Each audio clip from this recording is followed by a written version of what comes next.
प्रिय विद्यार्थियों, नमस्कार। आज हम इस व्याख्यान में प्रगतिवादी काव्य की प्रमुख प्रवृत्तियों पर चर्चा करेंगे। अब तक हम प्रगतिवाद के उद्भव और विकास का संक्षिप्त अध्ययन कर रहे थे। आज हम प्रकृतिवादी कवियों की प्रमुख प्रवृत्तियों का विवेचन करेंगे। प्रगतिवादी काव्य की पहली विशेषता है सामाजिक यथार्थवाद, यानी जनसमूह की आर्थिक विषमता और राजनीतिक चेतना के द्वारा उत्पन्न इस जनवादी काव्य की प्रमुख प्रवृत्ति सामाजिक यथार्थवाद की है। यदि छायावादी काव्य में कल्पना प्रवण अंतर्दृष्टि का पल्लवन हुआ, तो प्रगतिवादी काव्य में सामाजिक यथार्थ दृष्टि मूल मंत्र के रूप में अभिव्यक्त हुई। सामाजिक यथार्थ से मतलब है कि जैसा समाज में जो स्वरूप चल रहा था, या दूसरे शब्दों में कहें कि समाज की जो वास्तविक स्थिति थी, उसके बारे में इन कवियों ने काव्य लिखा। यही प्रगतिवादी दृष्टिकोण है। विलासी उच्च समाज के आधार स्तंभ कृषक और मजदूर हैं। उन्हीं कृषक या मजदूरों को प्रगतिवाद ने अपने काव्य में प्रमुख स्थान दिया है। इसलिए ग्राम्य प्रकृति एवं उबड़ खाबड़ कच्चे घरों, उनके खेलने वाले मटमैले बच्चों को इस धारा के कवियों ने सहानुभूतिपूर्ण दृष्टि से देखा है। जैसे पंत जी की कविता ग्राम्य में ग्राम का चित्र, यह भारत का गांव, यह भारत का ग्राम, सभ्यता संस्कृति से निर्वासित, झाड़ फूस के विवर, यही क्या जीवन शिल्पी के घर। ग्रामीण वातावरण के प्रति कवि सहानुभूति प्रदर्शित करते हैं।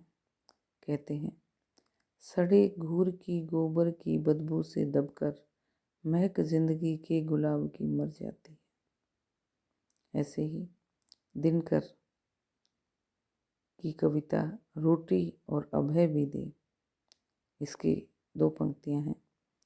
तन को दो आहार अन्न का, मन को चिंतन का अधिकार, तन धन दोनों बढ़े अगर तो चमक उठे सचमुच संसार। इस तरह की कविता इस काल की कवियों ने लिखी। इतना ही नहीं, प्रगतिवादी कवियों ने ग्रामश्री के चित्र भी खींचे। इनमें लह लह पालक मह में धनिया, रजत स्वर्ण मंजरियों से लदी आम्र की डाली, अरहर सनई की सोने की किंकणियाँ, फूली सरसों पीली पीली आदि चित्रों में बड़ी सजीवता है। ग्रामश्री की शोभा निखरना, ग्रामीण जीवन के प्रति सहानुभूति प्रकट करना आदि प्रगतिवादी जनवादी दृष्टि की आधारशिला है। पंत जी ने विश्व को ग्रामीण नयन से देखना चाहा और कहा, देख रहा हूँ आज विश्व को मैं ग्रामीण नयन से, सोच रहा हूँ जटिल जगत पर, जीवन पर जनमन से। प्रगतिवाद की दूसरी प्रमुख प्रवृत्ति है सामाजिक समस्याओं के प्रति सचेष्टता। यह भी यथार्थवादी दृष्टि है। प्रगतिवादी कवि सामाजिक जीवन की विभिन्न घटनाओं और परिस्थितियों की व्यंजना करता है।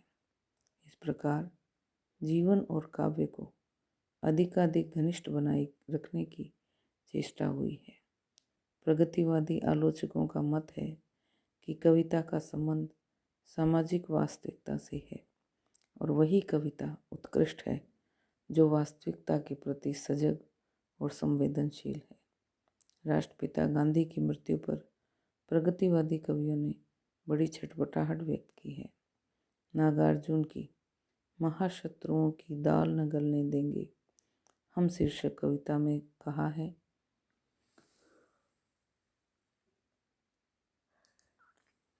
बापू मरे, अनाथ हो गई भारत माता, अब क्या होगा, हाय हाय हम रहे कहीं के नहीं, लुट गए रो रो करके आंख लाल ली धूर्तों ने। रो रो करके आंख लाल कर ली धूर्तों ने। प्रगतिवादी कवि अपने देश की समस्याओं के प्रति जागरूक है ही, वह इससे आगे बढ़कर विश्व में भी कभी भी मानवता के प्रति अन्याय होने पर अपनी सचेतता प्रकट करता है। यह उसकी विशाल सहृदयता है, जिसके कारण उनका काव्य सचमुच बहुत ऊंचा उठ जाता है। चंद्र कुंवर ने हिरोशिमा की बर्बादी पर आंसू बहाए हैं, अमेरिका को कोसा है और पूंजीवाद के सभी गढ़ों में अवश्यंभावी विनाश को बड़े विश्वास के साथ व्यक्त किया है। हिरोशिमा का शाप, एक दिन न्यूयॉर्क में भी मेरी तरह हो जाएगा, जिसने मिटाया है मुझे वह भी मिट जाएगा। आज 2.5 लाख में कोई नहीं जीवित रहा, न्यूयॉर्क में भी एक दिन कोई नहीं रह पाएगा। देख लो लंदन मुझे, पेरिस मुझे, तुम देख लो, है सभी के भाग्य में इस भांति मिटना लिखा। इस तरह इन प्रगतिवादी कवियों ने प्रारंभ से ही बंगाल के अकाल, भारत के बंटवारे, पाकिस्तान के निर्माण, हिंदू मुस्लिमों के झगड़े, नरहत्या के नग्न तांडव, गणतंत्र का आविर्भाव और जनता की विशेष भीषण कठिनाइयाँ, भूखमरी, अकाल, बाढ़, महामारी, महंगाई, बेकारी, झूठी लीडरशिप, टैक्स इत्यादि समसामयिक घटनाओं और समस्याओं के प्रति जागरूकता प्रकट की है। इसके बाद अगली विशेषता है बौद्धिकता और व्यंग्य प्रसार। यूँ तो आधुनिक काल में द्विवेदी युग से ही साहित्य में बौद्धिकता का समावेश हुआ है। यह यंत्र युग की देन है। इसी कारण साहित्य में भी वैज्ञानिक दृष्टि से प्राचीन रूढ़ियों और मान्यताओं का विश्लेषण हुआ।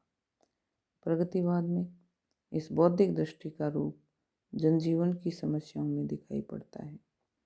कवि सुधार की भावना से प्रेरित होकर सामयिक समस्याओं के वर्णन में व्यंग्य दृष्टि जोड़ देता है। वह पूंजीवाद को, उसकी शोषण की प्रवृत्ति को, आधुनिक राजनीति को, उसकी झूठी लीडरशिप और अन्य आर्थिक और सामाजिक विषमताओं के समर्थकों को अपने व्यंग्यों का लक्ष्य बनाता है। यूँ तो पंथ की ग्राम्य में ही व्यंग्य के दर्शन होते हैं। ग्राम युवती के असमय ढलने वाले यौवन से कवि की करुणा प्रवाहित हो जाती है, तो कहीं बूढ़े भिखारी का करुण चित्र है, किंतु इस वर्णन के अंतर में कवि के हृदय का व्यंग झांक रहा है, चेतावनी से देता हुआ प्रतीत होता है।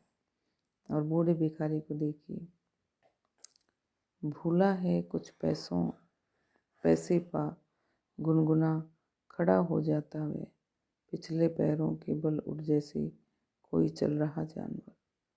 आगे चलकर निराला ने कुकुरमुत्ता और नए पत्ते में बड़े तीखे व्यंग किए हैं। इनके भी आगे नागार्जुन और केदारनाथ अग्रवाल के तीव्र व्यंग मिलते हैं। नागार्जुन ने आज के जर्जर समाज और आज़ादी का वैषम्य दिखाते हुए बड़ा नुकीला व्यंग किया है।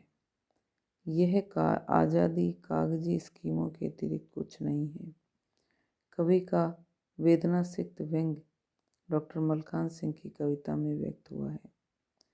किसने ये संसार बनाया, किसने रचा समाज, श्रमजीवी का भाग भूख है, काम चोर का ताज। नागार्जुन के नुकीले व्यंग्यों के मूल में सामाजिक दुर्दशा से उत्पन्न अंतः व्यथा है। उनकी तिलमिलाहट पुलिस, हाकिम, लीडर सभी के अत्याचार के प्रति है। उस समय जिसके पास शक्ति थी वही शक्तिशाली था। मजदूर वर्ग, किसान वर्ग धीरे धीरे गरीबी की ओर बढ़ा जा रहा था। उनका जीवन बड़ा ही क्लिष्ट और अभावों से परिपूर्ण था। इन चीज़ों को देखकर इस काल के प्रगतिवादी काल के जो कवि थे वो घबरा जाते हैं और वो व्यक्ति जो परिश्रम करके, चाहे वो मजदूर हो या वो किसान हो, परिश्रम करके देश के लिए कार्य करता है, और उसी परिश्रमी को जो स्वयं धान उगाता है, उसे धान खाने के लिए नहीं है। जो परिश्रम करके कपड़ा बनाता है, उसे कपड़ा पहनने के लिए नहीं है। इस तरह इस काल के कवियों का हृदय उन मजदूरों और श्रमिकों के अभावों को देखकर रो उठता है, और उसी का वर्णन इस काल की कविता में मुख्य रूप से उनका वर्ण विषय रहा है। सभी कवियों के हृदय की पीड़ा उनकी कविताओं में व्यक्त हुई है। वे आम वर्ग के जीवन स्तर को सुधारना चाहते हैं, और जो सुखों का, जो शक्तियों का और जो वैभव का वास्तविक हकदार है, उसे उसका वैभव लौटा देना चाहते हैं।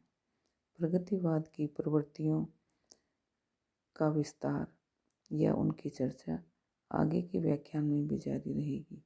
तब तक के लिए धन्यवाद।